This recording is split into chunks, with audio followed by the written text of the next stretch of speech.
Welcome! In front of me I have Motorola Moto G72 and I'm gonna show you how to factory reset this phone by using the system settings.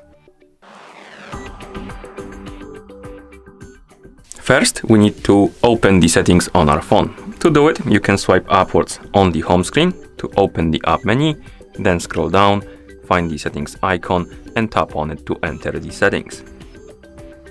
In settings, we can scroll down, find the option called the system and tap on it.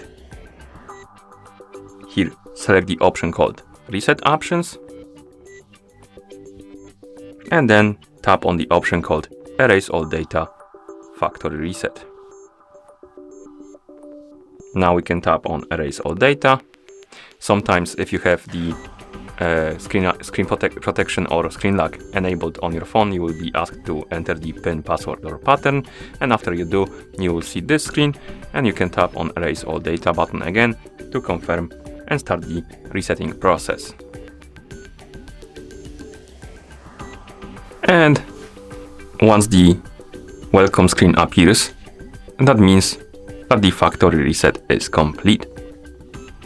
Thank you for watching. If you found this video helpful, please consider subscribing to our channel and leaving a like on the video.